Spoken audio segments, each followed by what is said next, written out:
أعوذ بالله من الشيطان الرجيم بسم الله الرحمن الرحيم إن الحمد لله نحمده ونستعينه ونستغفره ونعوذ بالله من شرور أنفسنا ومن يهد الله فلا مضل له ومن يضلل فلا هادي له وأشهد أن لا إله إلا الله وحده لا شريك له وأشهد أن محمدا عبده ورسوله أعوذ بالله من الشيطان الرجيم بسم الله الرحمن الرحيم إنا أنزلناه في ليلة القدر وما أدراك ما ليلة القدر ليلة القدر خير من ألف شهر تنزل الملائكة والروح فيها بإذن ربهم من كل أمر সালামুন হিয়া হাত্তা মাতলাইল ফাজর। এটা হচ্ছে সূরা আল কদর।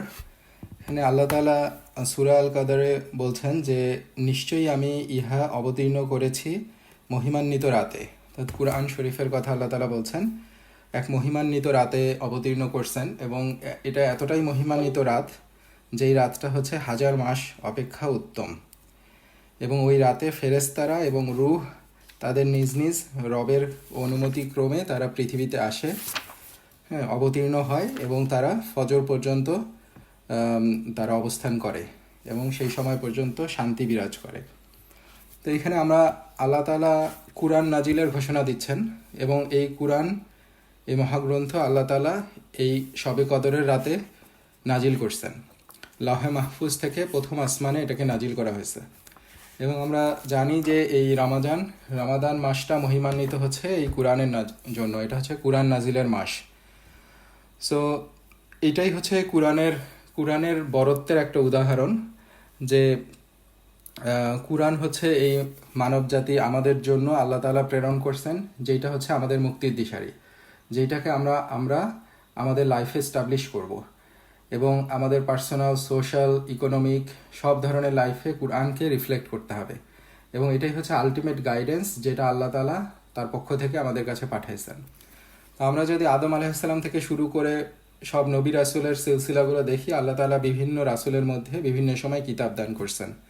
যেমন আমাদের জানা মতে কিছু কিতাব হচ্ছে তাওরাত, যেটা আল্লাহ তাআলা মূসা আলাইহিস সালামের উপর নাজিল করছেন, জাবুর দাউদ আলাইহিস সালামের উপরে, ইনজিল ঈসা আলাইহিস সালামের উপরে, এবং শেষ কিতাব কুরআন নবী পাক সাল্লাল্লাহু আলাইহি ওয়াসাল্লামের উপরে নাজিল করছেন। তো আল্লাহ তাআলা সব জাতির কাছে এই মেসেজগুলো পাঠাইছেন, তার তাওহীদের মেসেজ, ইসলামের মেসেজ পাঠাইছেন।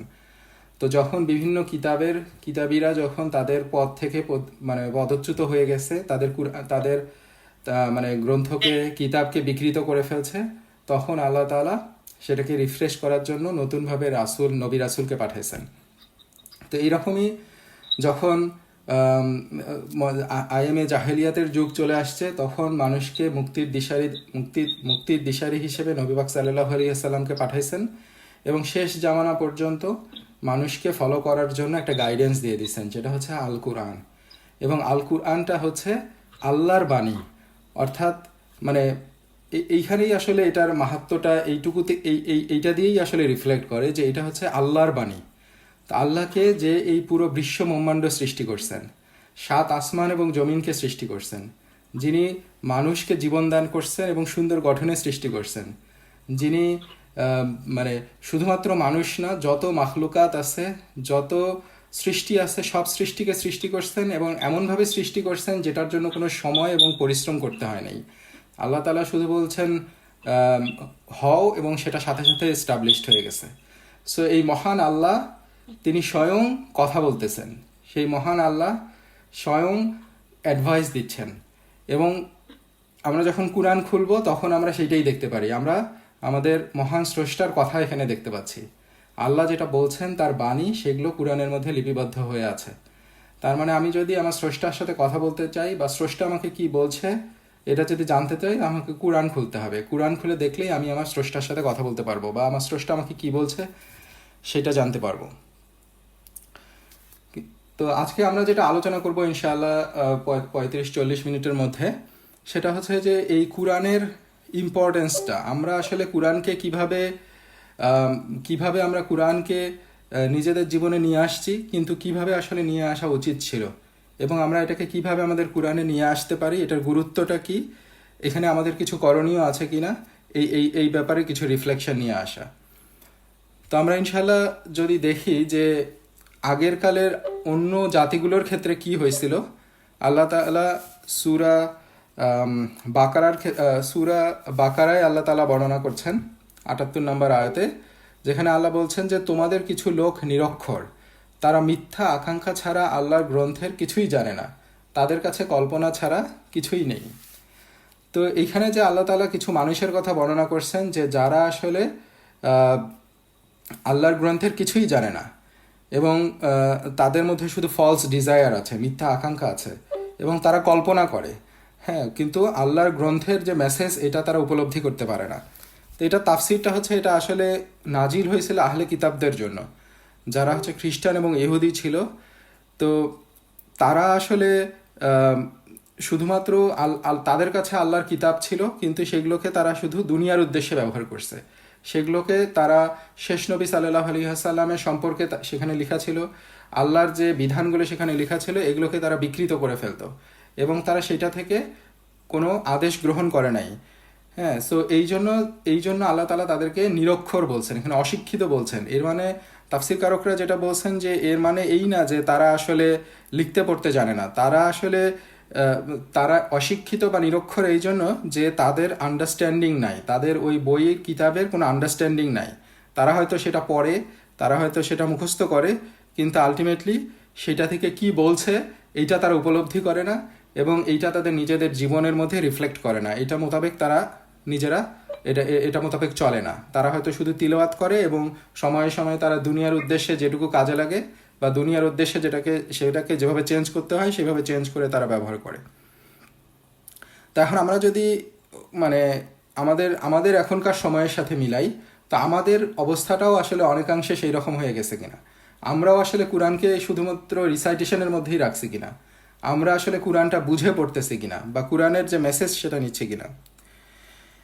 ইমাম আহমেদ একটা বর্ণনা করছেন নবী পাক সাল্লাল্লাহু আলাইহি ওয়াসাল্লামের উদ্ধৃতি দিয়ে, যে উনি শেষ জামানার কিছু কথা বর্ণনা করে বলছেন যে এই ঘটনাগুলো তখনই ঘটবে যখন জ্ঞানটা নষ্ট হয়ে যাবে, নলেজ উইল বি লস্ট, তখনই এইগুলো ঘটবে।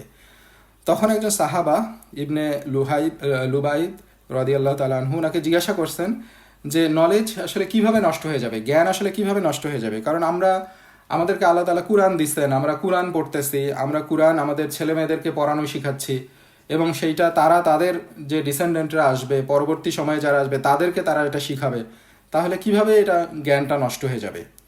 তখন নবী পাক সাল্লাল্লাহু আলাইহি সাল্লাম এই আহলে কিতাবদের এক্সাম্পল দিছিলেন, বলছিলেন যে তুমি কি দেখো নাই যে তাদের কাছেও তো তাদের কিতাব আছে, কিন্তু তাদেরকে সেটা কি সেটা মানে কিভাবে সেটা হেল্প করছে, তারা কি সেখান থেকে জ্ঞান আহরণ করছে, তারা কি যে মেসেজ সেটা কি নিছে, তারা তো সেটা নেয় নাই, তো আলটিমেটলি তো তাদের কাছে জ্ঞানটা নষ্ট হয়ে গেছে। তো শেষ জামানার সময়েও এরকম হবে, অর্থাৎ আমাদের কাছেও এই জ্ঞানটা তুলে নেওয়া হবে, আমাদের কাছে কুরআন থাকবে, কিন্তু কুরআনের যে মেসেজ, কুরআনের যে জ্ঞান, কুরআনকে যে জন্য আল্লাহ তাআলা অবতীর্ণ করছেন সেইটার গুরুত্বহীন হয়ে যাবে, সেই মেসেজটা আমরা নিতে পারবো না। এবং এটা হয়তো আমাদের সেলফের মধ্যে তোলা থাকবে, খুব সুন্দর করে ডেকোরেট করা থাকবে, কাভার দিয়ে মোড়ানো থাকবে, কিন্তু আমরা সেটা উপলব্ধি করব না, সেখান থেকে জ্ঞান আহরণ করব না। তো এবং আমরা এখনকার সময়ে এসে দেখতেছি যে আলটিমেটলি সেই অবস্থাটাই আমাদের মধ্যে বিরাজ করতেছে। কুরআনের যে মানে রাষ্ট্রীয় জীবনে কুরআনের যে ভূমিকা, সেইটার থেকে আমরা কোনো মেসেজ নিচ্ছি না। কুরআনের যে সোশ্যাল স্ট্রাকচার আছে, ইকোনমিক স্ট্রাকচার আছে, পারিবারিক লাইফে কুরআনের যে রিফ্লেকশন আছে, হ্যাঁ, আমাদের কোনো লেভেলেই আমরা কুরআনের সেই ফলোটা আমরা করতেছি না। তো আমরা কি করতেছি, আমরা বিভিন্ন সময় কুরআনকে রিসাইট করতেছি, বিভিন্ন অনুষ্ঠানে বিভিন্ন মানে কোনো একটা অনুষ্ঠানের উদ্বোধন করব, আমরা কুরআন দিয়ে সেটাকে উদ্বোধন করতেছি। তারপরে কেউ মারা গেল, আমরা কুরআন বের করে তার সামনে কুরআন তেলাওয়াত করতেছি। হ্যাঁ, মানে কোনো বিবাহের অনুষ্ঠান হবে, আমরা সূরা ফাতিহা বা কিছু তেলাওয়াত করতেছি। শুধুমাত্র এই কিছু কিছু আনুষ্ঠানিকতার মধ্যে কুরআনটা রেখে দিছি, কিন্তু সেই আনুষ্ঠানিকতার মধ্যেও আমরা যেগুলো তিলাওয়াত করি সেটারও আমরা মিনিং জানি না এবং সেটারও কোনো রিফ্লেকশন নাই। এবং আমাদের কাছে কোরআনের অবস্থাটা এবং কোরআনের গুরুত্বটা এই পর্যায়ে চলে গেছে।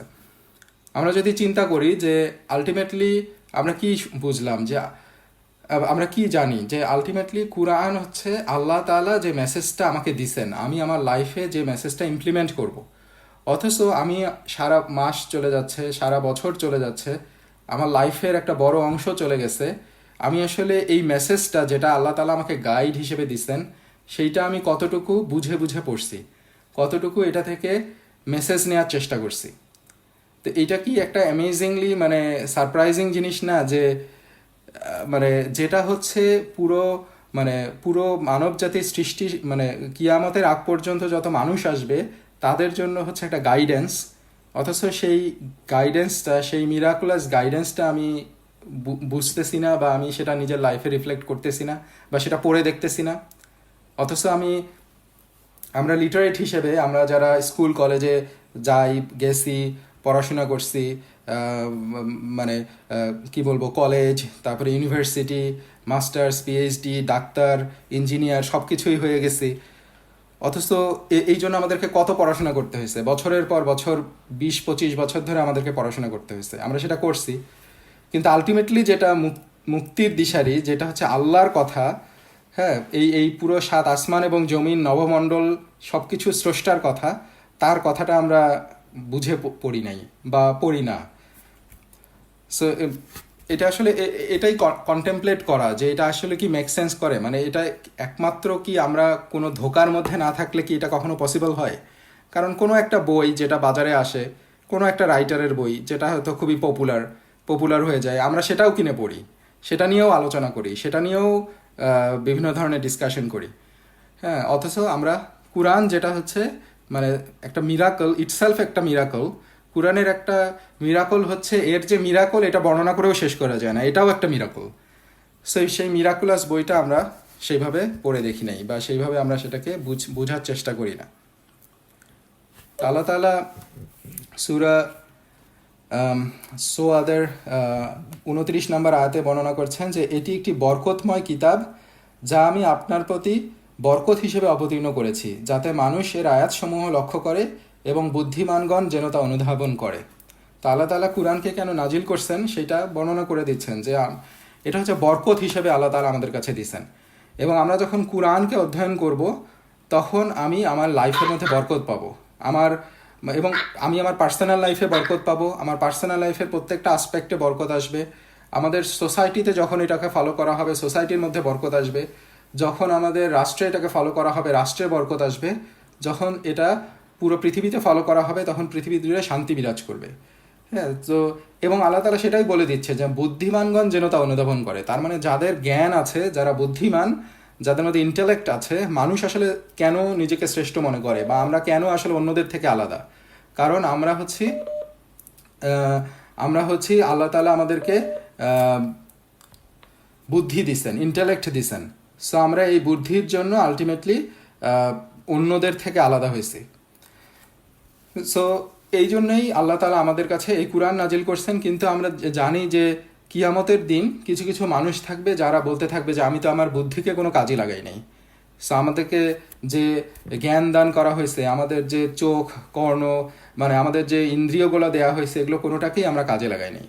অথচ আমরা হয়তো দুনিয়াতে অনেক বড় মানে মানে জ্ঞানী ব্যক্তি ছিলাম, কিন্তু আলটিমেটলি তারা শেষ কিয়ামতের দিনে এসে তারা আফসোস করতে থাকবে যে আমরা আমাদের বুদ্ধিকে, আমাদের ইন্টেলেক্টকে বিন্দুমাত্র কোনো কাজে লাগাই নাই। কারণ আমরা কুরআন বুঝে পড়ি নাই, আমরা কুরআনকে অনুধাবন করি নাই, এটাকে কন্টেমপ্লেট করি নাই, এটার মধ্যে কি আল্লাহ তাআলা বলছেন এটা নিয়ে গবেষণা করি নাই। সো সেই জন্য আমাদের আসলে যে বুদ্ধি আছে, এটা আসলে সেই বুদ্ধিটা আমাদেরকে কোনো কাজে লাগে নাই। তো তো এই জন্যই আলটিমেটলি মেইন যে পারপাসটা কুরআনের, আল্লাহ তাআলা আমাদেরকে যে মেইন পারপাসে কুরআন দান করছেন, যাতে আমরা এখান থেকে বরকত হাসিল করতে পারি, এবং বুদ্ধিমান লোকরা তাদের বুদ্ধি কাজে লাগায় এটাকে পড়বে, এটাকে নিয়ে গবেষণা করবে, এটাকে বুঝবে, এটাকে ইমপ্লিমেন্ট করবে, এবং এবং এর মধ্য দিয়ে তারা আলটিমেটলি কুরআনের হক আদায় করবে। হ্যাঁ, সো কুরআনকে আল্লাহ তাআলা আমাদের দিছেন, আমরা কুরআনকে রিসাইট করি, আলহামদুলিল্লাহ, কুরআন এমন একটা বরকতময় কিতাব যে শুধুমাত্র না বুঝে রিসাইট করার জন্যও আল্লাহ তাআলা আউট অফ মার্সি আমাদেরকে নেকির ফয়সালা করে দিয়েছেন।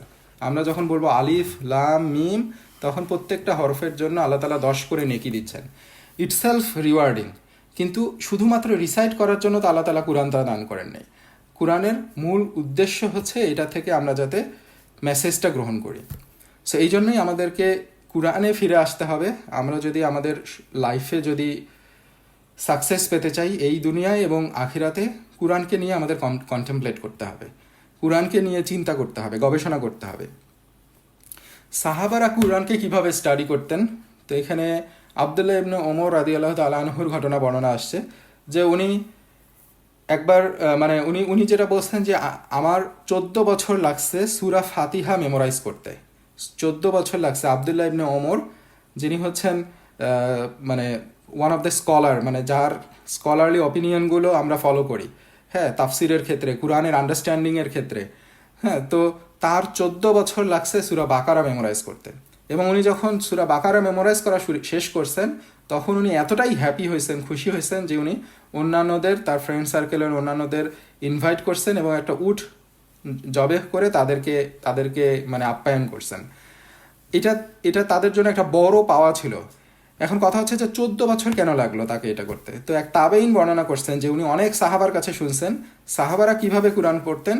তারা এক্সপ্লেন করছেন যে আমরা কুরআনে 10টা করে আয়াত নেই, 10টা আয়াত নিয়ে আমরা এই 10টা আয়াতের মধ্যে যে ঈমান এবং এলম আছে, অর্থাৎ এর মধ্যে হালাল হারাম যা আছে, ওই 10টা আয়াতকে ডিটেইলসে তারা বুঝবেন। তারপরে সেটাকে মেমোরাইজ তারপরে সেটাকে প্রথম বুঝবেন, তারপরে সেটাকে নিজেদের লাইফে ইমপ্লিমেন্ট করবেন, মেমোরাইজ করবেন, এবং তারপরে যখন ইমপ্লিমেন্টেশন শেষ হবে, তারা যখন এটা নিজেদের লাইফের মধ্যে একটা হ্যাবিটের মধ্যে পরিণত করবেন এই মেসেজটা, তখন তারা আসলে সেটাকে চিন্তা করেন যে এটা আমাদের মেমোরাইজ হলো, এবং তারপরে তারা নেক্সট 10 আয়াতে যাইতেন। সো তারা আসলে কুরআনটাকে শুধু মুখস্থ করার জন্য মুখস্থ না, পড়ার জন্য পড়া না, মূল উদ্দেশ্য হচ্ছে সেটাকে বুঝা, এবং শুধু বুঝা না, এটাকে তারপরে নিজের লাইফে ইমপ্লিমেন্ট করা। এটাই হচ্ছে কুরআন মেমোরাইজ বা কুরআনের হক। তো সেইটার সাথে আমরা আমাদের বর্তমান অবস্থাটা আমরা কম্পেয়ার করতে পারি যে আমরা কি অবস্থার মধ্যে আছি। এবং আমরা যদি ডিফারেন্সটা চিন্তা করি যে এই সাহাবারা এইভাবে কুরআনটাকে নিজেদের মধ্যে ইমপ্লিমেন্ট করার জন্য তারা খুব অল্প সময়ের মধ্যে কি অবস্থা থেকে সিভিলাইজেশনের কোন অবস্থায় গেছিলেন। নবী পাক সাল্লাল্লাহু আলাইহি ওয়াসাল্লাম আসছিলেন যে মক্কার কুরাইশদের মধ্যে, যারা আরবদের মধ্যে যারা ছিল, অন্যান্য সমাজের ক্ষেত্রে তখনকার যে আধুনিক সমাজ ছিল তাদের কাছে তারা একটা ব্যাকডেটেড সমাজ ছিল, আইএমএ জাহেলিয়াতের যুগ ছিল তাদের ওই সময়। কিন্তু এই কুরআনের মধ্য দিয়ে সাহাবারা, নবী পাক সাল্লাল্লাহু আলাইহি ওয়াসাল্লামের লিডারশিপে সাহাবারা এবং নবী পাক সাল্লাল্লাহু আলাইহি ওয়াসাল্লামের ওফাতের পরে খোলাফায়ে রাশেদিনরা এই অল্প কিছু সময়ের মধ্যে, হ্যাঁ, 40-50 বছরের মধ্যে তারা অর্ধবিশ্বের কত বড় একটা অংশ আমরা যদি চিন্তা করি, তাহলে যে রোমান সাম্রাজ্য, পার্সিয়ান সাম্রাজ্যে কত বড় বড় অংশ, মিডল ইস্ট, এই সব অংশগুলোকে তারা জয় করে ফেলছেন। এই ইসলামের মেসেজ তারা পৌঁছায় দিয়েছেন, এবং তারা অবহেলিত একটা জাতি থেকে শ্রেষ্ঠ একটা জাতিতে পরিণত হয়েছেন। সো এটা শুধুমাত্র তারা পাইছিলেন হচ্ছে এই কুরআনের রিফ্লেকশনের মধ্যে দিয়ে, কুরআনকে তারা এস্টাবলিশ করার মধ্যে দিয়ে। তো এবং উসমান ইবনে আফফান রাদিয়াল্লাহু তাআলা আনহু, ওনার একটা বর্ণনা আছে যে যদি কোনো হার্ট পিওর হয়, if the hearts are pure, তাহলে এই কুরআনের আল্লাহর বুক তার ওই হার্টটাকে কখনো স্যাটিসফাই করবে না। তার আমরা যতই কুরআন পড়ব ততই আমরা আসলে এর উপরে আরও বেশি পড়ার জন্য আগ্রহী হব। আমরা কখনোই কুরআন দিয়ে আমাদের হার্ট কখনো স্যাটিসফাই হতে পারবে না, ইন দ্য সেন্স যে আমার জ্ঞানের পিপাসা বা কুরআনের কাছে ফিরে আসার পিপাসা, এটা আমার কখনো মিটবে না। হ্যাঁ, আমি সবসময় শুধু কুরআনের কাছে ফিরে আসতে থাকবো। কিন্তু আমার যদি হার্ট যদি পিওর না হয়, তাহলে হার্টের অবস্থা যদি খুবই খারাপ হয়, তাহলে তো আমি কুরআনের কাছেই আসবো না। আর আর আর এটা লেভেল অনুসারে, আমার পিউরিটির লেভেল অনুসারে আমি আসলে কুরআনের শরণাপন্ন হব। আবদুল্লাহ ইবনে ওমর রাদিয়াল্লাহু তাআলা আনহু, উনি কিভাবে কুরআন ফলো করতেন বা কুরআনের ব্যাপারে তাদের এটা কি ছিল, একজন তাবেঈন বর্ণনা করছেন যে উনি কি করতেন। ওনার সার্ভেন্টকে জিজ্ঞাসা করছিলেন, তো সে বর্ণনা করছিল আবদুল্লাহ ইবনে ওমর, ওনার কাজ হচ্ছে উনি নামাজ পড়তেন এবং মাঝখানে যে সময়গুলো আছে এই সময়ে উনি কোরআন রিসাইট করতেন, কোরআন নিয়ে গবেষণা করতেন। তার মানে তাদের লাইফস্টাইলটা ছিল এরকম, তারা নামাজ পড়তেন, দুনিয়ার যে কাজগুলো আছে, কাজ, ব্যবসা বাণিজ্য, জব যেগুলো আছে সেগুলো করতেন, বাট যার যে ফ্রি টাইমটা, সেই টাইমটা বা অন্যান্য যে টাইমটা আছে রাতের অংশগুলো বা এই বিভিন্ন কাজের মাঝখানের সব অংশগুলো তারা কোরআন দিয়ে ফিল আপ করতেন। তারা সবসময় কোরআন নিয়ে গবেষণা করতেন এবং কোরআন পড়াশোনা করতেন। তো এখন আমাদের জন্য তাহলে মানে করণীয়টা কি? আমাদের সাথে আলটিমেটলি কোরআনের যে রিলেশন আছে এই রিলেশনটা বিল্ড আপ করতে হবে। আমরা যে ডিস্ট্রাক্টেড হয়ে যাই, আমরা যে অন্যান্য পড়াশোনা অন্যান্য কাজে ডিস্ট্রাক্টেড হয়ে গেছি, এখান থেকে আমাদের ফিরে এসে আমরা দুনিয়ার জন্য কাজ করব সেটা ঠিক আছে, কিন্তু আমাদের মূল ফোকাসটা হতে হবে কোরআনকে পড়া এবং কোরআনকে বোঝা এবং কোরআনকে নিজেদের লাইফে ইমপ্লিমেন্ট করা। সো যেটা করার মধ্য দিয়ে আলটিমেটলি সাহাবারা এই এই এই মানে সফলতার শিখরে উঠতে পারছিলেন। এবং শুধুমাত্র সাহাবারা না, এরপরে আমরা যত সালফে সালেহিনরা আসবে, কিয়ামত পর্যন্ত যত মানে সফলকাম মানুষরা আসবে, সফলকাম নেশনরা আসবে, তারা আলটিমেটলি কোরআনের ভিত্তিতেই সফলকাম হবে। এবং এই সফলতাটা আসলে দুনিয়ার সফলতা এবং সেই সাথে সাথে আখিরাতেরও সফলতা। তো আমরা জাস্ট অল্প কিছু সময়ের মধ্যে 15-20 মিনিটের মধ্যে আমরা একটু দেখার চেষ্টা করি যে আলটিমেটলি খুব ছোট ছোট করে যে কোরআনটা আসলে প্রত্যেকটা ক্ষেত্রে কিভাবে ইম্পর্ট্যান্ট এবং কিভাবে এটা আমাদের জন্য চেঞ্জিং হতে পারে। এবং কোরআনে আলটিমেটলি আল্লাহ তাআলা কী বলছেন, কেন আমাদেরকে কোরআনে বারবার ফিরে যেতে হবে, কোরআনে ফিরে গেলে আমরা কী পাবো।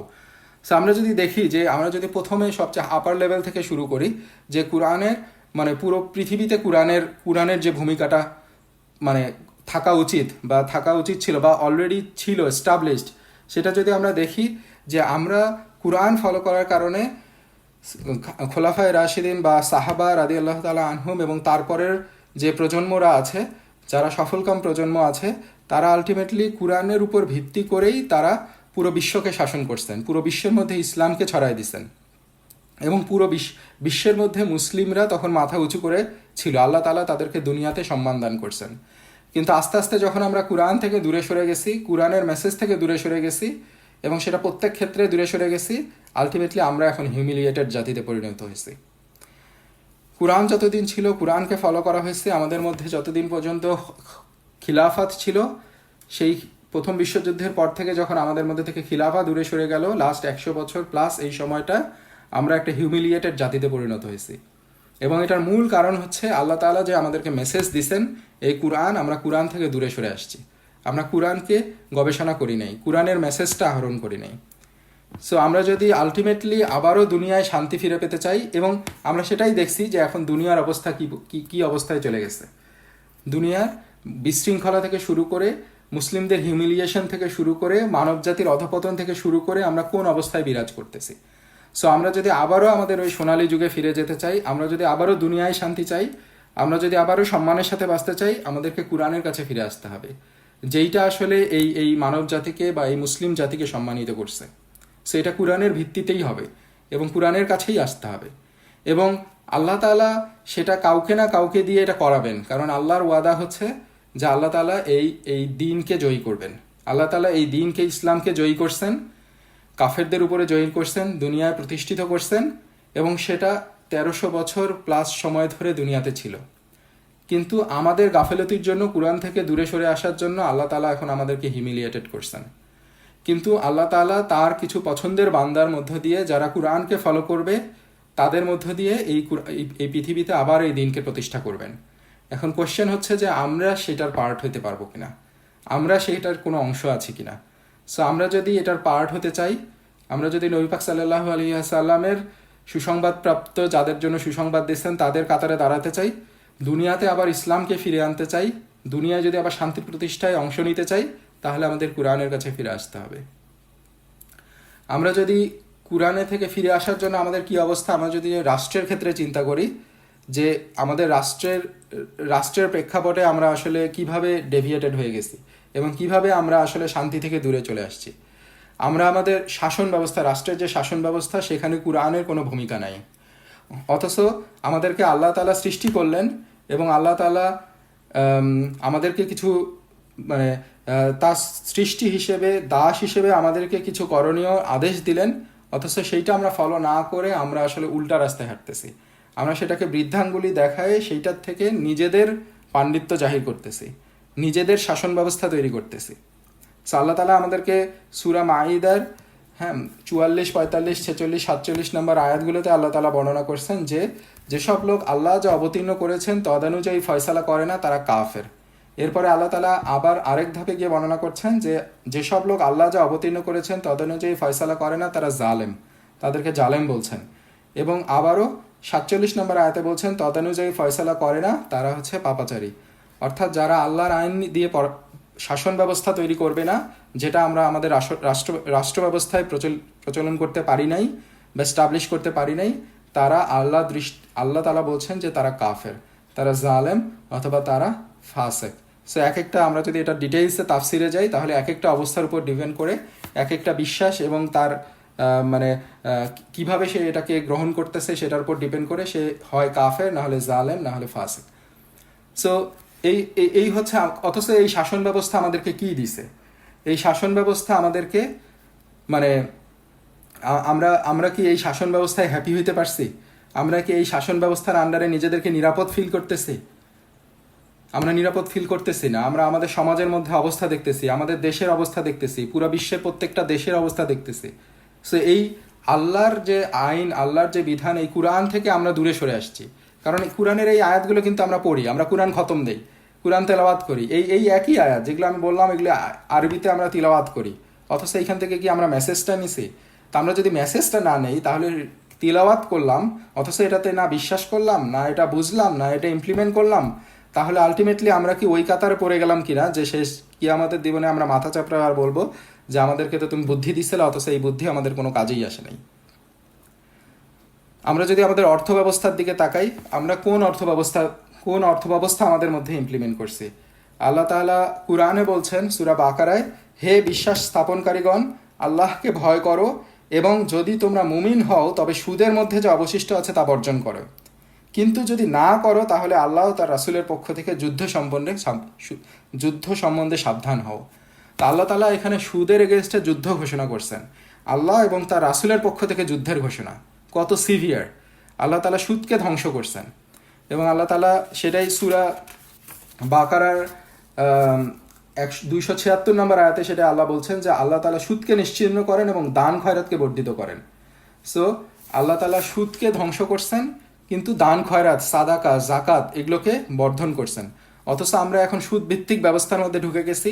আমরা সুদী ব্যাংকে কাজ করাও হারাম মনে করি না, সুদী ব্যাংকে সুদী লেনদেনও হারাম মনে করি না, এই সুদের মধ্যে ঢুকে আসছি। অথচ আমরা জাকাত ঠিকমতো আদায় করি না এবং দান খয়রাত থেকে দূরে চলে আসছি। আল্লাহ তাআলা আমাদেরকে সুদ ভিত্তিক ব্যবস্থা থেকে সরে এসে আমাদেরকে জাকাত ভিত্তিক ব্যবস্থা চালু করার জন্য আদেশ করলেন, অথচ আমরা তার উল্টাটা করলাম। তা আমরা যদি তাই করি এবং এই যদি কুরআনের কাছে ফিরে গিয়ে এই মেসেজটা না নেই, তাহলে আমরা কিভাবে আমাদের মধ্যে বৈষম্য দূর হবে? আমরা যদি এখনকার এই সুদভিত্তিক অর্থব্যবস্থার মূল ফোকাসটা দেখি, এটাও আরেকটা ডিটেইলস আলোচনার ব্যাপার যে কিভাবে আমরা গরিবকে গরিব বানাচ্ছি আর ধনীকে ধনী বানাচ্ছি। যে ব্যক্তির কাছে কে লোন পায়, যে অলরেডি ধনী সে লোন পায়। এবং ব্যাংক কিভাবে লোন দেয়? আমি ব্যাংকে 100 টাকা রাখলাম এবং ব্যাংক সেটা 10 জনের কাছে 100 টাকা করে আবার সে লোন দিল এবং সেখান থেকে সে সুদ খাইলো। আমি যখনই 1 টাকা রাখবো সেই ব্যাংক সেখানে 10 টাকা লোন দিবে।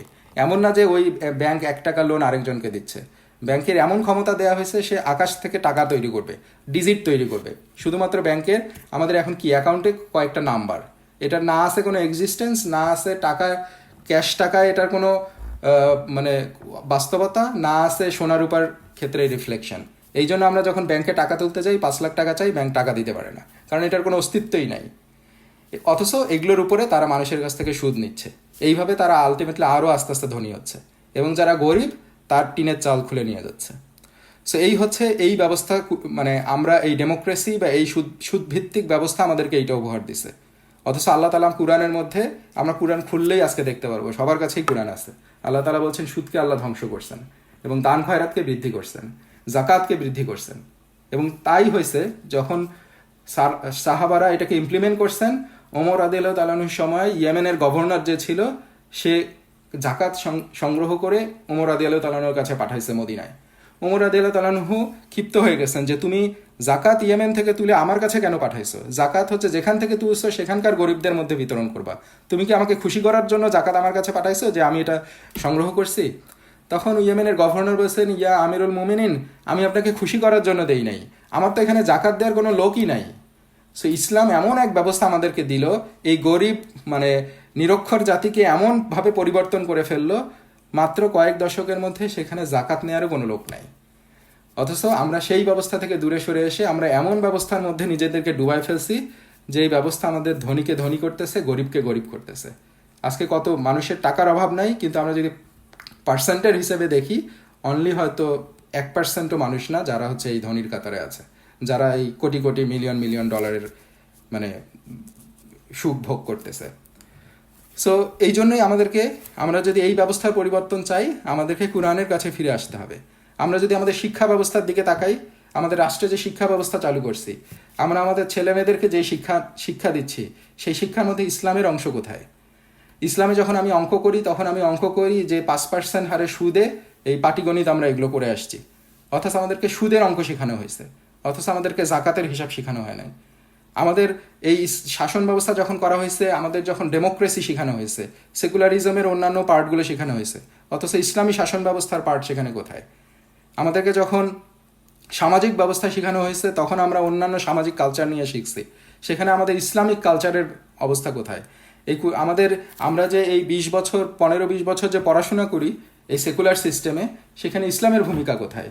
এই সময়ের মধ্যে তো উচিত ছিল যে এই কুরআনের প্রত্যেকটা অংশ সম্পর্কে প্রত্যেকটা মানে ক্লাসে ক্লাসে এগুলো অধ্যয়ন করে পুরো কুরআনটাকে এই সময়ের মধ্যে অধ্যয়ন শেষ করানো, অথচ এর কোনোই মানে রিফ্লেকশন নাই। তো এখানে যখন সমাজ সেটা করতে পারে নাই, রাষ্ট্র যখন করে নাই, তো এটা আসলে কেন হয়েছে? কারণ আমরা ইন্ডিভিজুয়ালি কোরআন থেকে দূরে সরে আসছি। আমরা যখন কোরআনের কাছাকাছি যাব, সমাজে সবাই যখন, আমার পরিবারে যখন এটা রিফ্লেকশন আসবে, যখন সমাজের মধ্যে সবাই এটাকে পালন করবে, আলটিমেটলি এই পরিবর্তনগুলো আসবে। এই জন্য শুরু করতে হবে আমার নিজেকে। এখন আমি যদি কোরআনকে ওয়ার্ল্ড ভিউ থেকে, রাষ্ট্র থেকে সরে আরেকটু নিচে নেমে এসে আমি যদি সমাজের দিকে দেখি, তো আমাদের এই সমাজের মধ্যে, আমি যে সমাজে বাস করতেছি, এখানে কোরআনের রিফ্লেকশন কোথায়? তো এই কোরআনকে যদি আমি রিফ্লেক্ট করাই, সো কোরআন আমাকে কি দেবে? এই কোরআনিক ব্যবস্থা আমাদেরকে কি দেবে? ইসলাম আমাকে কি দিবে? আমাকে জাস্টিস দিবে, যেটা হচ্ছে এই সমাজের মধ্যে জাস্টিস প্রতিষ্ঠা করবে। এবং কোরআন বা ইসলামের মূল এটাই হচ্ছে জাস্টিস প্রতিষ্ঠা করা। অথচ আমরা এখন জাস্টিসের অভাবে ভুগতেছি। আমাদের সমাজে মানে জাস্টিস যদি না থাকে, তাহলে আমার কোনো অধিকার নাই। এবং আমাদের সমাজের আজকের অবস্থাগুলো দেখতেছি যে আমাদেরকে কোন অবস্থায় জাস্টিসের অবস্থা, ন্যায় বিচার কোথায়? ন্যায় বিচার কার আছে? মানে এই অবস্থাগুলো আমরা কতটা অধপতনের মধ্যে পড়ে গেছি। অথচ আল্লাহ তাআলা সূরা আল হাদিদে বর্ণনা করছেন যে আমি আমার রাসূলকে সুস্পষ্ট নিদর্শন সহ প্রেরণ করেছি এবং তাদের সাথে অবতীর্ণ করেছি কিতাব ও ন্যায় নীতি, যাতে মানুষ ইনসাফ প্রতিষ্ঠা করে। সো ইসলামের মূল উদ্দেশ্যই হচ্ছে সমাজের মধ্যে ইনসাফ প্রতিষ্ঠা করা। এর উদ্দেশ্য কিন্তু মানুষকে ধরে ধরে যে অমুসলিমকে মুসলিম বানানো জোর করে তা না। কারণ একটা ইসলাম যখন প্রতিষ্ঠা হবে, সেখানে অমুসলিমরাও থাকবে এবং তাদের মধ্যেও ইনসাফ প্রতিষ্ঠা করা হবে। এবং এই ইনসাফের লেভেলটা কতটুকু, ইসলাম আমাদেরকে কি এক্সাম্পলও অলরেডি আমাদের কাছে আছে। নবী পাক সাল্লাল্লাহু আলাইহি ওয়াসাল্লামের সময়ই আমরা যে জানি অনেকেই যে মাখজুম ট্রাইবের একজন নারী, সে চুরির কারণে ধরা পড়লো এবং তার নবী পাক সাল্লাল্লাহু আলাইহি ওয়াসাল্লাম ফয়সালা দিলেন তার হাত কেটে ফেলতে হবে। তো সে ছিল একটা মানে ধনী ট্রাইব, মানে খুবই উচ্চ বংশীয় মানে বংশের, সেই মেয়ে ছিল উচ্চ বংশীয় বংশের। সো তারা অনেকে তার জন্য তদবির করলো। ইভেন উসামা বিন জাইদ রাদিয়াল্লাহু তাআলা আনহু, তাকে তারা ইনফ্লুয়েন্স করলো যে যাও নবীর কাছে গিয়ে একটু সুপারিশ করো। তো উসামা বিন জাইদ রাদিয়াল্লাহু তাআলা আনহু নবী পাক সাল্লাল্লাহু আলাইহি ওয়াসাল্লাম এত প্রিয় ছিলেন, অথচ উনি যখন এসে তার জন্য সুপারিশ করছেন, নবী সাল্লাল্লাহু আলাইহি ওয়াসাল্লাম মানে রাগান্বিত হয়ে গেছেন প্রচণ্ড, এবং তার মুখের বর্ণ চেঞ্জ হয়ে গেছে। তো উনি এতটাই রেগে গেছেন, উনি মিম্বারের উপর দাঁড়াইছেন এবং উনি তখন খুতবা দিতে শুরু করছেন। এবং উনি তখন বলছেন যে এটাই তোমাদের আগের জাতিরা করতো। হ্যাঁ, তারা তাদের উচ্চ বংশীয় যারা আছে, তাদের কেউ যদি অপরাধ করত, তাদেরকে তারা মাফ করে দিত, এবং এই অপরাধের শাস্তিগুলো শুধু যারা গরিব ছিল তাদের উপরে তারা ইমপ্লিমেন্ট করত। তো নবী পাক সাল্লাল্লাহু আলাইহি ওয়াসাল্লাম বলছেন যে এটা যদি শুধুমাত্র মানে মাখজুম ট্রাইবের না, এটা যদি স্বয়ং মুহাম্মাদের কন্যা ফাতিমাও যদি এই কাজ করত, তারও হাত কাটার নির্দেশ দেওয়া হতো। তাহলে জাস্টিসের, ইনসাফের কি উচ্চ লেভেলে সেটা ছিল। তো এই হচ্ছে ইসলামের ইনসাফ, এই হচ্ছে কুরআনের ইনসাফ, এটাই হচ্ছে কুরআনের ইনসাফের প্রতিষ্ঠা। আমরা যখন কুরআনের আয়াতগুলো পড়বো, এটাকে কন্টেমপ্লেট করব, অনুধাবন করার চেষ্টা করব, তখন আমরা এই ইনসাফের মেসেজ পাবো। তখন আমরা নিজেদের মধ্যেও এই ইনসাফ প্রতিষ্ঠা করব, সমাজের মধ্যেও এটাকে ইনসাফ প্রতিষ্ঠার জন্য আগ্রহী হব। সো আরেকটা যদি এক্সাম্পল দেই, যে আমর বিন আস রাদিয়াল্লাহু তাআলা আনহু, আমরা জানি ওনার কথা, যে ওনার ছেলে, মানে উনি ছিলেন হচ্ছে ইজিপ্টের যখন গভর্নর ছিলেন ওমর রাদিয়াল্লাহু তাআলা আনহুর সময়, তখন ওই গভর্নরের ছেলে তার সাথে আরেকজন মিশরীয় একজনের দৌড় প্রতিযোগিতায় সেই মিশরীয় জয়ী হয়েছেন। তখন গভর্নরের ছেলে তার ক্ষমতা খাটায় তাকে বেত্রাঘাত করছে, যে তুমি কেন আমাকে কাটায় চলে গেলা। তখন এইটা যখন উমর রাদিয়াল্লাহু তাআলা আনহুর কাছে রিপোর্ট করা হয়েছে, উমর রাদিয়াল্লাহু তাআলা আনহু তখন গভর্নর আমর বিন আল আস রাদিয়াল্লাহু তাআলা আনহু, উনি প্রচণ্ড প্রমিনেন্ট একজন সাহাবা ছিলেন যিনি মিশর জয় করছেন, তাকে এবং তার ছেলেকে ডেকে পাঠাইছেন এবং সবার সামনে ওই মিশরীয়কে বলছেন, তুমি আমর বিন আস রাদিয়াল্লাহু তাআলা আনহু তার ছেলেকে এখন বেত্রাঘাত করো। সবার সামনে, মানে গভর্নরের সামনে তার ছেলেকে সেখানে বেত্রাঘাত করা হয়েছে। এরপরে ওমর রাদিয়াল্লাহু তাআলা আনহু বলছেন যে এবার আমর বিন আস রাদিয়াল্লাহু তাআলা আনহু তার যে মাথা আছে তার মাথায় তুমি এবারে চাবুক মারো। তো মানে ইনসাফের কি মানে মানে এটা আসলে ইমাজিনও আমরা করতে পারি না যে এটাই হচ্ছে ইসলামের ইনসাফ। এবং এটা শুধু তথ্যকথা না, এটা সাহাবারা এটাকে প্রতিষ্ঠা করে দিয়ে গেছেন এবং তারা এটাকে দেখাই দিয়ে গেছেন এবং ইসলামের যুগে যুগে এটাকে ইমপ্লিমেন্ট করা হয়েছে। এই ইনসাফ আমরা দেখে আসছি, অথচ আমরা এখন আমাদের কাছে কল্পনা মনে হয়, কারণ আমরা আসলে এগুলো এই মেসেজগুলো, কুরআনের এই মেসেজগুলো জানি না এবং এটাকে আমরা ইমপ্লিমেন্ট করার কোনো চেষ্টা করি না। আমরা যদি সোসাইটির মধ্যে সিকিউরিটির কথা চিন্তা করি, সেই সিকিউরিটি আজকে কোথায়? সো এই কুরআন আমাকে সেই সিকিউরিটি দেবে। কুরআনের যে আইন বা কুরআনের যে বিধান, এগুলো যখন আমরা ফলো করব, তখন আমরা সোসাইটির মধ্যে জাস্টিস পাবো, সোসাইটির মধ্যে সিকিউরিটি পাবো, সোসাইটির মধ্যে পারস্পরিক সহমর্মিতা পাবো, একজন আরেকজনের জন্য ফিল করব, একজন আরেকজনের জন্য কাজ করব। এবং এটা হচ্ছে হাক্কুল ইবাদ, ইসলামের একটা কোর বেসিস, হাক্কুল্লাহ আর হাক্কুল ইবাদ। সেই হাক্কুল ইবাদ এটা হচ্ছে অ্যামেজিং একটা জিনিস, যেটা আমাদের এই ডেমোক্রেসি বা সেকুলার সিস্টেম বা এখনকার তথাকথিত আধুনিক সোসাইটি আমাদের এটা ধারে কাছেও চিন্তা করতে পারে না। হাক্কুল ইবাদটা আসলে কি? আমি কি চাইলে টোবাকের বিজনেস করতে পারবো, মানে তামাকের বিজনেস করতে পারবো? করতে পারবো না। তামাকের বিজনেসে আমার লাভ আছে, আমি বিক্রি করলে টাকা পাবো, কিন্তু আমি তারপরে এটা করতে পারবো না, কারণ এই তামাক সমাজের আরেকজনের জন্য ক্ষতিকর হবে। এটাই হচ্ছে হাক্কুল ইবাদ, আমি আরেকজনের জন্য ক্ষতিকর কোনো কিছু করতে পারবো না। ইসলামের বিধান এটাই, তুমি তোমার নিজের জন্য করবা ঠিক আছে, কিন্তু এখনকার সিস্টেম কি বলে, তুমি তোমার লাভের কথা চিন্তা করে তুমি যা ইচ্ছা তাই করতে পারো, তুমি যা বিজনেস করো, তুমি আরেকজনকে সরাসরি হিট করবা না, দ্যাটস ফাইন। অথচ কুরআনের বিধান হচ্ছে যে আমি হাক্কুল ইবাদ, আমি অন্যের জন্য ক্ষতিকর কিছু করতে পারবো না। এবং নট অনলি দ্যাট, কুরআন আমার জন্য অব্লিগেটরি করে দিছে যে আমি অন্যের জন্য আমাকে কাজ করতে হবে। আমার নিবর আজকে না খেয়ে আছে, তা আমার দায়িত্ব কি? আমি নিবর যদি না খেয়ে থাকে সেটার জন্য আমাকে দায়ভার নিতে হবে।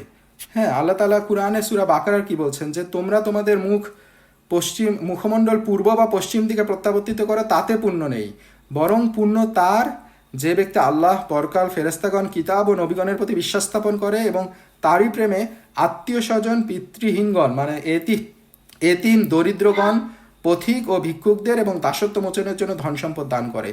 তার মানে যারা আত্মীয়ের হক আদায় করে, হ্যাঁ, আত্মীয়তার বন্ধন যারা ঠিক রাখে, হ্যাঁ, তারপরে যারা দরিদ্রদের লুক আফটার করে, যারা প্রতিবেশী লুক আফটার করে, তাদের জন্য আল্লাহ তাআলা সুসংবাদ দিচ্ছেন।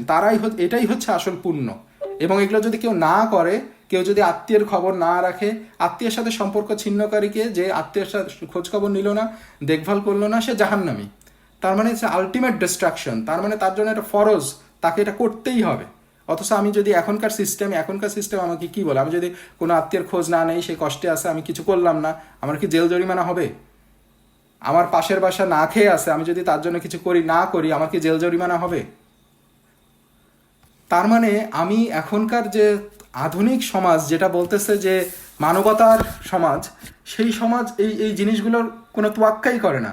অথচ ইসলামের কোর প্রিন্সিপাল হচ্ছে আমাকে এই কাজগুলো করতে হবে। এবং এগুলো আমরা করতেছি না, কারণ আমরা এই আধুনিক সমাজকে, ওয়েস্টার্ন সমাজকে আমরা আমাদের মানে মানে আমাদের আইডিয়াল ধরে নিছি, আমরা কুরআন থেকে দূরে সরে আসছি। অথচ কুরআনের পরতে পরতে আল্লাহ তাআলা এই মেসেজগুলো দিয়েছেন, কুরআনের পরতে পরতে আল্লাহ তাআলা এই জিনিসগুলো আমাদেরকে করতে বলছেন। আমরা সবাই জানি, সবাই তিলাওয়াত করি বিসমিল্লাহির রহমানির রহিম। আরাইতাল্লাযী ইউকাযযিবু বিদ্দীন ফাযালিকাল্লাযী ইয়াদউল ইয়াতীম ওয়া লা ইয়াহুদ্দু আলা তুআমিল মিসকিন। এখানে আল্লাহ কি বলছেন, আমি কি মিনিংটা জানি? আল্লাহ তাআলা বলছেন যে আপনি কি দেখেছেন তাকে যে বিচার দিবসকে মিথ্যা বলে? সে সেই ব্যক্তি যে এতিমকে গলা ধাক্কা দেয়, তার মানে এতিমের খোঁজ নেয় না, এবং মিসকিনকে অন্ন দিতে উৎসাহিত করে না, যারা গরিব, যারা অভাবে আছে তাদেরকে অন্ন দিতে উৎসাহিত করে না। আমরা সবাই এই সূরা জানি, অথচ এই সূরাগুলোর মিনিং আমরা জানি না। এগুলো আল্লাহ তাআলা বলে দিয়েছেন যে এতিমের হক আদায় করতে হবে, মিসকিনকে অন্ন দিতে হবে। তোমার যে অর্থ আমি তোমাকে দান করছি, এই অর্থ তোমার জন্য একটা টেস্ট। এর মানে এই না যে তুমি এই অর্থ উপার্জন করছো, হালালভাবে উপার্জন করছো, দ্যাটস ফাইন। তার মানে এই না যে তুমি সেটা শুধুমাত্র তোমার নিজের জন্য ভোগ করবা, অথচ তোমার আত্মীয় অভাবে আছে, তোমার প্রতিবেশী অভাবে আছে, তোমার আশেপাশের মানুষ অভাবে আছে। এই সম্পদ তোমার হালাল পথে উপার্জন করছো, দ্যাটস ফাইন। এটা আল্লাহ তাআলা তোমাকে দিছেন, এইটাকে আল্লাহর রাস্তায় তোমাকে ব্যয় করতে হবে। এটাও তোমার জন্য কম্পালসারি, তা না হলেও তোমাকে জবাব দিতে হবে। এটাই হচ্ছে কোরআনের মেসেজ। কত চমৎকারভাবে এটা সমাজের মধ্যে, সোসাইটির মধ্যে একটা ব্যালেন্স তৈরি করবে, একটা সহমর্মিতা তৈরি করবে, একটা সহ অবস্থান তৈরি করবে। অথচ আমরা এগুলো থেকে দূরে সরে আসছি। দূরে সরে এসে আমরা মানে কি অবস্থার মধ্যে পতিত হয়েছি। আমাদের সময় মোটামুটি শেষ। আমি ইনশাল্লাহ যদি আর 5-7 মিনিট সময় নেই, জাস্ট কোরআনকে যদি আমরা নিজেদের পার্সোনাল লাইফের ক্ষেত্রে নিয়ে আসি, কোরআন আমাদের ব্যক্তিগত জীবনে যদি আমরা ইমপ্লিমেন্টের চিন্তা করি, তাহলে আল্লাহ তাআলা, আমরা যখন কোরআন খুলবো, কোরআনের সূরা ফুরকান পড়বো, আল্লাহ তাআলা আমাদেরকে শিখাই দিচ্ছেন যে আল্লাহর কাছে কি চাইতে হবে। আল্লাহর কাছে আমরা কি বলে আল্লাহ তাআলার কাছে দোয়া করব যে রব্বানা হাবলানা মিন আজওয়াজিনা ওয়া যুররিয়াতিনা কুররাতা আইনি ওয়াজআলনা লিল মুত্তাকিনা ইমামা। হে আমাদের পালনকর্তা, আমাদের স্ত্রীদের পক্ষ থেকে, আমার সন্তানদের পক্ষ থেকে আমাদের জন্য চোখের শীতলতা দান করো এবং আমাদেরকে মুত্তাকিদের জন্য আদর্শ হিসেবে তৈরি করো। তার মানে কুরআনে আমাকে বলতেছে যে এমন সন্তান চাও, এমন ফ্যামিলি তৈরি করো যেটা তোমার জন্য চোখের শীতলতা দানকারী হবে। সো মানে চোখের শীতলতা মানে যেখানে শুধুমাত্র আমি আসলাম, আমার কোনো ঝগড়া হবে না, আমরা শেয়ারিং করব, এটা তো একটা লেভেল। এইটা আমাদের সমাজ এখন সেইটা বলে। অথচ না, এইটার থেকে আরেক ধাপ উপরে। নট অনলি দ্যাট, আমি শেয়ার করতেছি, ঝগড়া করতেছি না, ঠিক আছে, আমাকে চক্ষু শীতলতা দানকারী পরিবার। এটা মানে আমরা ইমাজিন করতে পারি যে আমরা এমন একটা পরিবার যেখানে থাকলে আমাদের চোখ শীতল হয়ে যাবে, অন্তর ঠান্ডা হয়ে যাবে। এই রকম পরিবার আমরা তৈরি করব। এই রকম পরিবারের মানে উদাহরণ হচ্ছে ইসলামিক পরিবার, এই রকম পরিবারের উদাহরণ হচ্ছে কোরআনের পরিবার। অথচ আমরা সেইটা থেকে সেই মেসেজ নেই না, সেই পরিবার তৈরি করি না। হ্যাঁ, আমরা যদি কোরআনের মধ্যে যাই, আমাদের সন্তানদেরকে তৈরি করার চেষ্টা করি, সন্তানকে আমরা মেসেজ দিই, আমরা কি মেসেজ দিই আমাদের সন্তানদেরকে? আজকে কি বলি? যে তোমাদেরকে পড়াশোনা করতে হবে, ও ফার্স্ট হয়ে গেছে, তুমি কেন ফার্স্ট হইতে পারো নাই? তুমি কেন সমাজে এস্টাবলিশ হইতে পারো নাই? তুমি কেন চাকরি পাচ্ছ না? তুমি কেন আরেকজন বাড়ি করছে, তুমি কেন বাড়ি করতে পারতেছো না?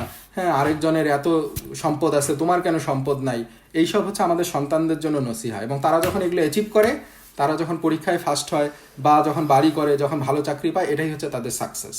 এবং তখন আমরা গর্বিত হই, আমরা পিতামাতা হিসেবে বা আমরা আত্মীয় স্বজন হিসেবে।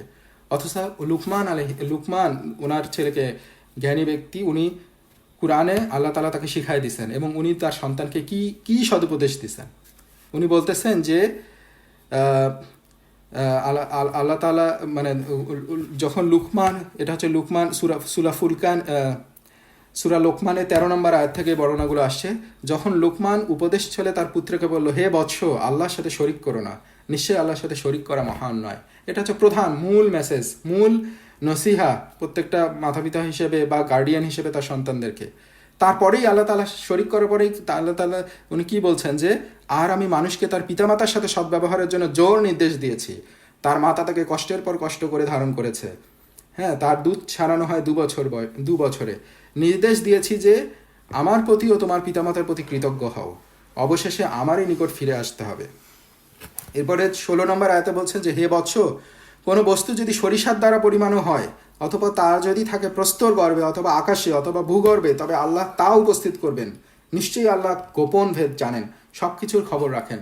তার মানে এই মেসেজটা দিয়ে আল্লাহ তাআলা উনি কি মেসেজ দিচ্ছেন? যে তুমি সরিষা দানা পরিমাণ, অর্থাৎ তুমি যেখানেই থাকো আল্লাহ তাআলার জ্ঞান তোমাকে মানে আবিষ্ট করে আছে।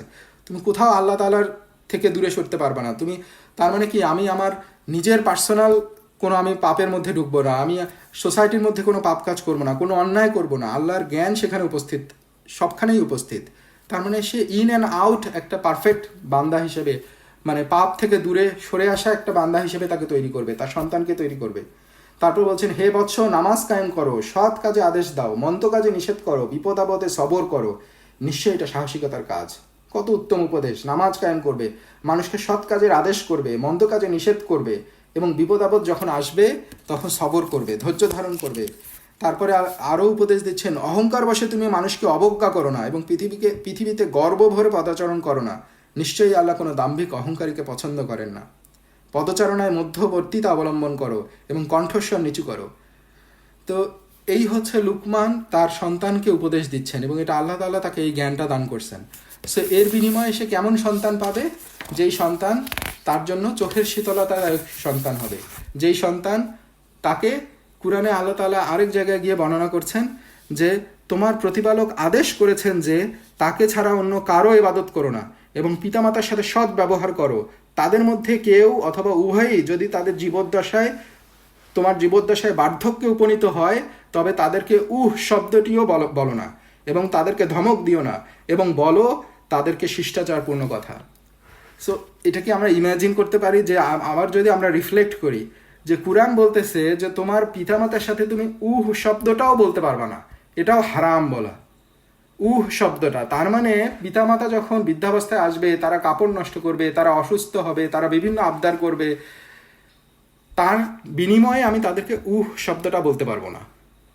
তার মানে বলো তাদেরকে শিষ্টাচারপূর্ণ কথা। এই অবস্থাতেও তাকে সুন্দর কথা বলতে হবে, সুন্দরভাবে তাকে মানে তার সাথে আচরণ করতে হবে। তাহলে কুরআন আমাকে কি পিনাকলের মধ্যে নিয়ে গেছে, ইসলামের মেসেজ বা কুরআনের মেসেজ আমাকে কি সন্তান দান করতেছে, যেই সন্তান আমাকে শব্দ বলতে পারবে না। অথচ আজকের মানে এই এই এই সমাজ আমাকে কি দিছে?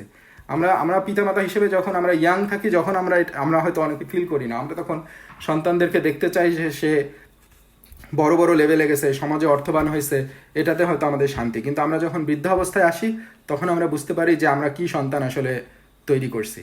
যেই সন্তান আমাকে বৃদ্ধাশ্রমে রেখে দিয়ে আসে, যেই সন্তান উঠতে বসতে আমার সাথে অসদাচরণ করে।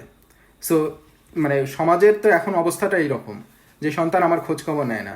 অথচ কুরআন আমি যদি পড়ি, কুরআন থেকে আমার সন্তান যদি শিক্ষা নেয়, আমি যদি শিক্ষা নেই, আমি এমন এক জেনারেশন তৈরি করতেছি, আমি এমন এক পরিবার তৈরি করতেছি, যে সন্তান, যে পরিবার আমার জন্য দুনিয়া এবং আখিরাত, দুনিয়ার জন্য চোখের শীতলতা দানকারী হবে, হৃদয়ের শীতলতা দানকারী হবে, এবং আখিরাতেও সেই সন্তান আমার মুক্তির জন্য পাথেয় হবে। কারণ আমরা কি জানি যে নবী পাক সাল্লাল্লাহু আলাইহি ওয়াসাল্লাম বলছেন যে মানে মানুষ মারা যাওয়ার পর তার সব আমল বন্ধ হয়ে যায়, তিনটা শুধু খোলা থাকে। একটা সেটা যে সাদকায়ে জারিয়া করে গেছে, আরেকটা কি যে যে জ্ঞান বিচরণ করে গেছে, যেটা এখনো চালু আছে, যেটা দিয়ে মানুষ উপকৃত হচ্ছে, আর 3 নাম্বারটা হচ্ছে যে সৎ সন্তান, নেককার সন্তান, যে তার জন্য দোয়া করে। সো আমরা কি এমন সন্তান চাই যে আমাকে বৃদ্ধাশ্রমে রেখে দিয়ে গেছে, আমার সাথে খারাপ ব্যবহার করে, নাকি আমার জন্য পরকালে আমার যখন মৃত্যু হয়ে যাবে তখন আমার জন্য দোয়া করবে, এই দোয়ার বিনিময়ে আমার কবরের আযাব মাফ হবে, আমি দোয়ার বিনিময়ে আমি সম্মানিত হব, দোয়ার বিনিময়ে আমি জাহান্নাম থেকে মুক্তি পাবো। সো এই জন্য আমাদের কুরআনের কাছে ফিরে আসলেই আমি এই মেসেজ পাবো। আমি যখন আমার সন্তানের হাতে কুরআন তুলে দিব, কুরআন বুঝে পড়বে তারা, তখন তারা এটার থেকে রিফ্লেক্ট পাবে, এটা থেকে জ্ঞান আহরণ করবে, এটা থেকে বুঝতে পারবে। সো কুরআন যদি আমি ফ্যামিলি লাইফ থেকে, আমাদের আসলে সময় শেষ, কিন্তু আমার পার্সোনাল লাইফের 5-7 মিনিট বলার ছিল। আমরা কি কন্টিনিউ করব নাকি এখানে শেষ করব? আমরা যদি 5-7 মিনিট সময় থাকে, আমরা পার্সোনাল লাইফে একটু আলোচনা করি। ইনশাআল্লাহ। আচ্ছা, আমরা কুইকলি একটু বলি যে আমি পার্সোনাল লাইফে কি হবে। আমরা তো এতক্ষণ আমাদের রাষ্ট্রীয় লাইফে, ওয়ার্ল্ডে, সোসাইটিতে, ফ্যামিলিতে, আমরা পার্সোনাল লাইফের কথা চিন্তা করি। আমরা যদি পার্সোনাল লাইফে আসি, আলটিমেটলি তো এই সব কিছু একটা ওয়ার্ল্ডের সব পপুলেশনের শুরু তো আসলে পার্সোনাল লাইফ থেকে। এটাই তো একদম কোর, নিজের থেকে, এই নিজের অনেক দিয়েই আলটিমেটলি এই সমাজ, এই রাষ্ট্র। তো আমি যদি নিজেকে না চেঞ্জ করি, তাহলে আমার এই সমাজ চেঞ্জ হবে না, আমার এই রাষ্ট্র চেঞ্জ হবে না। সো আমাকে নিজেকে রিফ্লেক্ট করতে হবে, এবং আমাকে কিয়ামতের দিনে আমার নিজের জন্য আমাকে জবাবদিহি করতে হবে। আমার রাষ্ট্রও যদি মানে ভুল পথে চলে যায়, সমাজ যদি ভুল পথে চলে যায়, এটা বলে আমি পার পাবো না যে আমার সমাজ আমাকে বিচ্যুত করছে। কিয়ামতের দিনে প্রত্যেকটা মানুষকে তার নিজের জন্য নিজের জবাবদিহি করতে হবে। প্রত্যেকটা অবস্থায় মানুষ মানুষের করণীয় আছে, তার একটা খারাপ সমাজের মধ্যেও তার নিজের করণীয় আছে, তার কি করতে হবে সেভাবে তাকে নির্দেশনা দেওয়া আছে কোরআনে।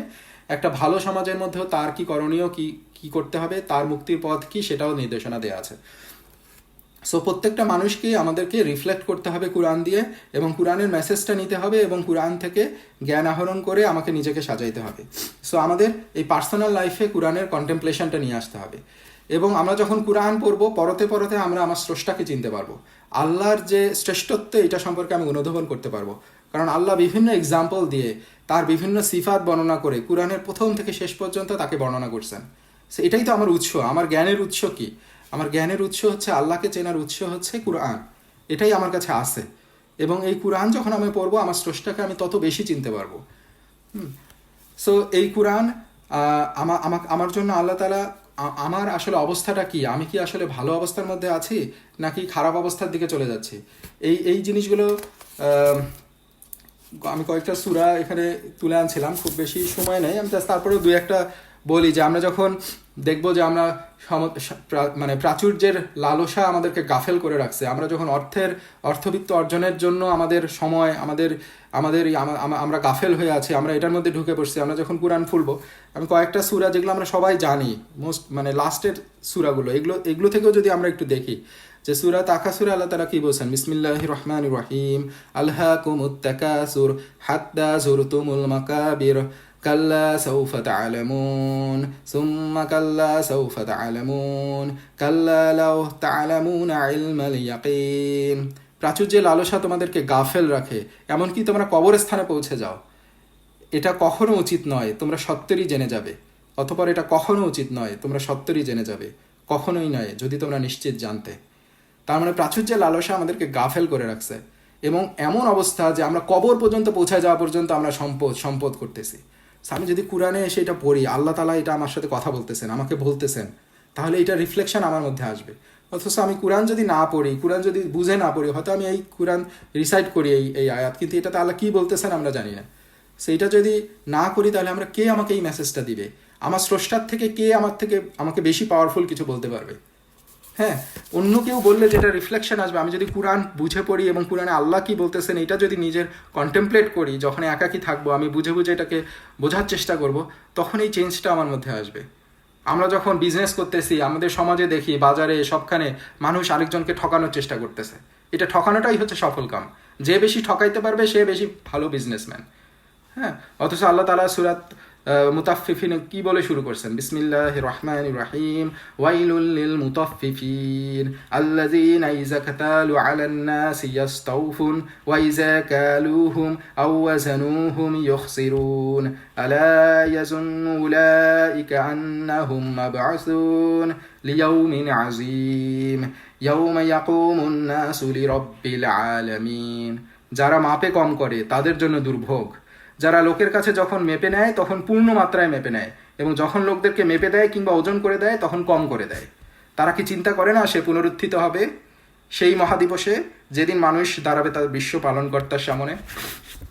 সো কত পাওয়ারফুল মেসেজ, কত ক্লিয়ার মেসেজ, যে তাদের জন্য দুর্ভোগ। প্রথমেই অ্যাটেনশন নিয়ে আসলো দুর্ভোগ, তাহলে দেখি তো সেটার মধ্যে আমি পড়ি কিনা। সে কে? যে লোকজনের কাছে মেপে নেওয়ার সময় পূর্ণভাবে মেপে নেয়, মানে নেওয়ার সময় কোনো কম নেবে না, অথচ যখন লোকজনকে দিবে তখন সে কম করে দিবে। তা আমি কি এটার মধ্যে পড়ি? আমি যে কাজ করি, আমি যে বিজনেস, আমি যে স্যালারি নেই, আমি কি নেওয়ার সময় পুরো স্যালারি নিচ্ছি, অথচ আমি যখন দেবো কোম্পানিকে তখন কি আমি ফাঁকি ঝুঁকি মারতেছি? আমি কি যখন বিজনেস করতেছি ফাঁকি ঝুঁকি মারতেছি? এটা আল্লাহ আমাকেই বলতেছে। এটা আমি যদি বুঝি, কন্টেমপ্লেট করি, আমি তো আমার নিজের মধ্যে পরিবর্তন আসবো। যদি না করি তাহলে কি হবে? আল্লাহ বলতেছেন যে তারা কি চিন্তা করে না যে তারা পুনরুত্থিত হবে? আমাকে কি মরতে হবে না? আমি কি কবরে যাব না অল্প কিছুদিন?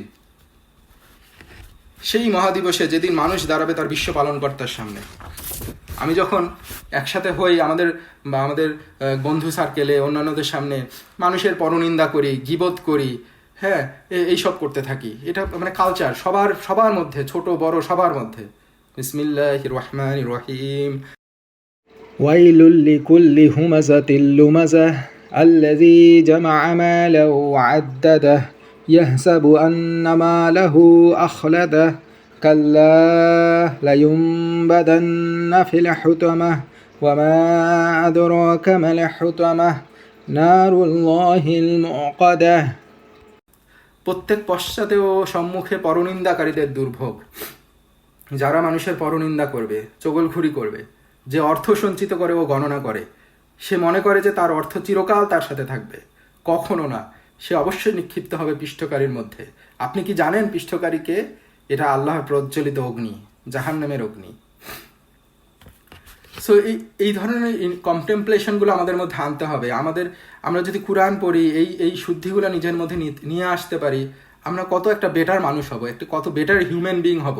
আমরা অহংকারী হব না, আমরা পরনিন্দাকারী হব না, আমরা মাপে কম দিব না, আমরা মানে অর্থের পিছনে ছুটবো না, সোসাইটির অন্যদের জন্য কাজ করব। এর থেকে ভালো মানে দুনিয়াতেও শান্তি, আখিরাতে তো শান্তি আছেই।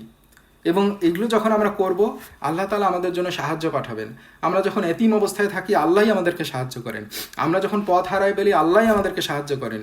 এবং এটাই নবী পাক সাল্লাল্লাহু আলাইহি ওয়াসাল্লামকে করছেন, যেটা আমরা সূরা আদ-দুহাতে দেখছি, যে والضحى والليل إذا سجى ما ودعك ربك وما قلى وللآخرة خير لك من الأولى ولسوف يعطيك ربك فترضى ألم يجدك يتيما فآوى ووجدك ضالا فهدى। মানে লাস্ট দুইটা আয়াতের অর্থ হচ্ছে, তিনি কি আপনাকে এতিমভাবে পাননি, অথবা তিনি আশ্রয় দিয়েছেন, তিনি আপনাকে পেয়েছেন পথহারা, অথবা পথ নির্দেশন করেছেন। আমরা যখন চলার পথে এরকম পথ হারায় ফেলবো, এতিম হয়ে যাব, দুর্ভোগের মধ্যে পড়বো, কে আমাদেরকে আশ্রয় দিবে? আমরা যখন এই আয়াতগুলো পড়বো, তখন আমরা বুঝতে পারবো আমাদের স্রষ্টা আমাদেরকে আশ্রয় দিবে। আমাদের হারানোর কিছু নেই। আমরা কষ্টের মধ্যে আছি, আমরা কি জানি? ফাইন্না মা'আল ইউসরি ইউসরা, ইন্না মা'আল ইউসরি ইউসরা, ফাইজা ফারাগতা ফানসাব, ওয়া ইলা রাব্বিকা ফারগাব। আল্লাহ তাআলা বলছেন যে নিশ্চয়ই কষ্টের মধ্যে স্বস্তি রয়েছে, নিশ্চয়ই কষ্টের সাথে স্বস্তি আছে। অতএব যখন অবসর পান, পরিশ্রম করুন এবং আপনার পালনকর্তার প্রতি মনোনিবেশ করুন।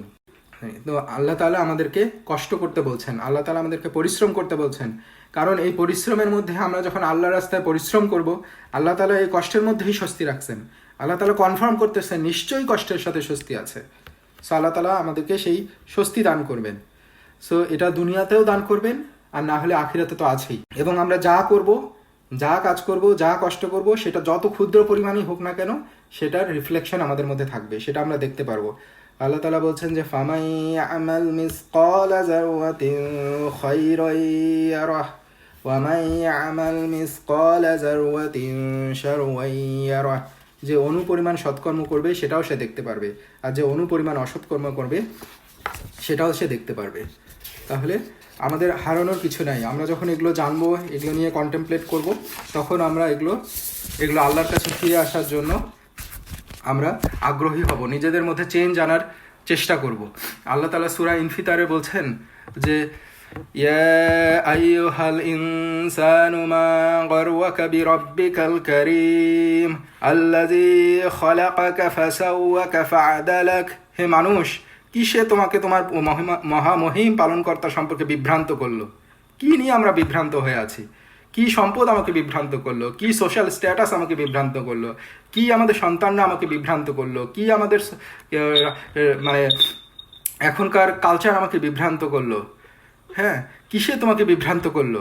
অথচ যিনি তোমাকে সৃষ্টি করেছেন, অথবা তোমাকে সুবিন্যস্ত করেছেন এবং সুষম করেছেন, আল্লাহ তাআলা, আমি যদি আমার দেহের দিকেই তাকাই, আমাকে এমনভাবে বিন্যস্ত করছেন, সুষম করছেন, অথচ আমি সেখান থেকে মেসেজ নিচ্ছি না, আমি কন্টেমপ্লেট করতেছি না, আমি চিন্তা করতেছি না। আল্লাহ তাআলা সূরা তাকবীরে বলছেন ফাইনা তাযহাবুন ইন হুয়া ইল্লা যিকরুল লিল আলামিন লিমান শাআ মিনকুম আইয়াস্তাকিম। অতএব তোমরা কোথায় যাচ্ছ? এটা তো আল্লাহ তাআলা আমাকেই বলতেছেন যে কোথায় যাচ্ছ। এটা তো কেবল বিশ্বাসীদের জন্য উপদেশ, তার জন্য যে তোমাদের মধ্যে সোজা চলতে চায়। আমি কি সোজা চলতে চাই? আমি কি বিশ্বাসী? তাহলে তো এটা আমার জন্যই উপদেশ। আল্লাহ তাআলা আমাকে বলতেছেন যে তুমি কোথায় যাচ্ছ। আমরা শেষ করে ইনশাআল্লাহ, আল্লাহ তাআলা সূরা মুহাম্মাদে বলছেন, তারা কি কোরআন সম্পর্কে গভীর চিন্তা করে না, না তাদের অন্তর তালাবদ্ধ? আমাদেরকে কোরআন নিয়ে গভীরভাবে চিন্তা করতে হবে। কোরআনে আল্লাহ তাআলা যেটা বলছেন, সেই মেসেজটা আমাদেরকে বুঝে বুঝে পড়তে হবে, এবং সেইটা আমাদের তালাবদ্ধ অন্তরকে খুলবে, আমাকে একটা বেস্ট হিউম্যান বিংয়ে তৈরি করবে। হ্যাঁ, যেটা দিয়ে আমি সৃষ্টির সেরা হব। এবং সেটা দিয়ে আমি পৃথিবীতে আমি আমার মধ্যে শান্তি বিরাজ করবে এবং কিয়ামতের দিনেও আমি আমার মুক্তি পাবো। এবং এটার জন্য আমাকে এখনই শুরু করতে হবে। আমাদের অধীনস্থ যারা আছে তাদেরকে আমাকে কোরআনের দিকে প্রথমে আমাকে নিজেকে ফিরায় নিয়ে আসতে হবে, নিজেকে কোরআনের দিকে ধাবিত করতে হবে। আমার বয়স 40, 50, 60 যেটাই হোক, ডাজেন্ট ম্যাটার। কারণ অনেক সাহাবারা আছেন যারা 50 বছর বয়সে কোরআন হিফজ শুরু করছেন, তারা পাইছেই কোরআন সেই বয়সে। তার মানে বয়স এখানে কোনো ফ্যাক্টর না। যে যে অবস্থার মধ্যেই আছি আমাকে কোরআন শুরু করতে হবে এবং কোরআন বুঝে বুঝে পড়া শুরু করতে হবে। কোরআনের তাফসির গ্রহণযোগ্য, যেটা সহজ তাফসির, সেই রকম তাফসির নিয়ে আমাকে বসতে হবে। কোরআনের যে বিভিন্ন সূরার যে এক্সপ্লেনেশনের যে লেকচাররা, ভালো আলেমদের যে লেকচারগুলো আছে তাদের লেকচারগুলো শুনতে হবে। আমাকে কোরআনের মেসেজটা বুঝতে হবে এবং সেটার দিকে আস্তে আস্তে আগায় যেতে হবে। আমি যে 1 মাসের মধ্যে পুরোটা বুঝে ফেলবো তা না। কোরআনকে পুরোপুরি বোঝা কখনোই কারো দ্বারা সম্ভব না। আল্লাহ যতটুকু যাকে দান করবেন, গ্র্যাজুয়ালি আমার রুটিনের মধ্যে এটাকে নিয়ে আসতে হবে। প্রতিদিন আমার হাফ অ্যান আওয়ার, 1 ঘন্টা, সপ্তাহের সে উইকেন্ডে গিয়ে আমাকে 2 ঘন্টা 3 ঘন্টা এরকম সময় অ্যালোকেট করতে হবে, যেটা আমি কোরআনকে বুঝবো। এইভাবে আমার নিজেদের মধ্যে চেঞ্জ আনতে হবে। এরপরে আমার যে অধীনস্থ আছে সাথে সাথে আমার তাদের কাছে এটাকে মেসেজটা দিতে হবে এবং সেটা যখন হয়ে যাবে আমাকে সমাজের উন্নতির মধ্যে যেতে হবে, সোসাইটির মধ্যে এটাকে ছড়াই দিতে হবে। এবং এটাই যখন আমরা করতে পারবো তখন আমরা দুনিয়া এবং আখিরাতে সফল কাম হতে পারবো। সো এই কোরআন মহিমান্বিত মাস রমাদান, কোরআন যাকে মহিমান্বিত করেছে, এই রমাদানে এটাই আমাদের নিজেদের মধ্যে চেঞ্জ আনা হোক। এটাই আমরা আমাদের নিজেদের মধ্যে চিন্তা করি, নিজেদের মধ্যে রিফ্লেকশন নিয়ে আসি যে আমরা কোরআনকে আমাদের মধ্যে ইমপ্লিমেন্ট করব। এবং আমরা যখন নিজেদের মধ্যে ইমপ্লিমেন্ট করতে পারবো, ইনশাআল্লাহ সেটা সমাজ এবং দেশের মধ্যে ছড়ায় পড়বে, সবখানেই শান্তি বিরাজ করবে এবং আল্লাহ তাআলা সেটাই আমাদের কাছে চান। তা আল্লাহ আমাদেরকে সেই তৌফিক দান করুক ইনশাআল্লাহ। আল্লাহুম্মা আমিন।